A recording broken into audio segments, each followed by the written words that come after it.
The $10,000 in 4B funds would be spent on irrigation improvements, a drinking fountain, and a new fence to separate the big dogs from the little dogs.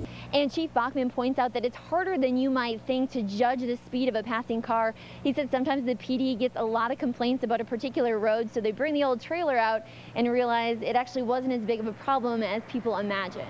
When some people are calling these the handicap ramps to nowhere, because even if a handicapped person wheeled their chair onto this ramp, they would literally have nowhere to go except the dirt or the grass. Now the water's knee-high, but they say earlier this morning it was chest-high. In the words of the Beatles, here comes the sun, and local businesses say despite this week's losses, thanks to this stuff, they can already see the smiles returning to their faces. Earlier this afternoon, you could still see shattered glass here at Toby's.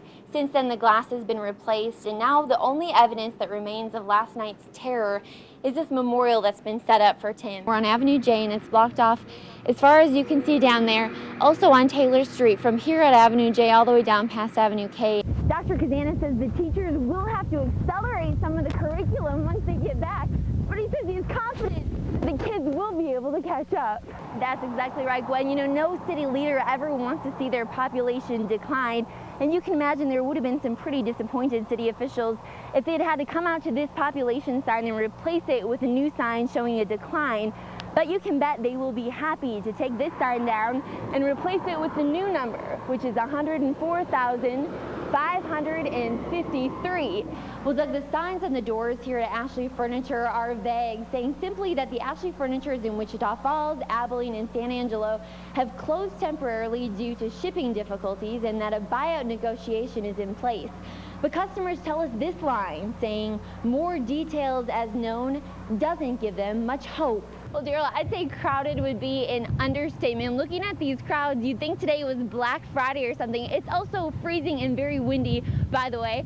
Take a look at this parking lot. Our trusty photographer, Curtis Jackson, is actually up on top of the live van to give you a good bird's eye view. Basically, every parking spot in this entire area is full. We've seen tons of people walking in, cars all over looking for a place to park. It was a 3-hour standoff with police that led to the discovery of drugs and guns.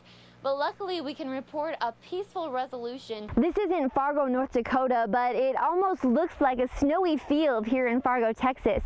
And Chapman says this white stuff is the result of a near perfect weather combination. Firefighters say thinking back to that intense November rescue in 2008 makes this training even more applicable.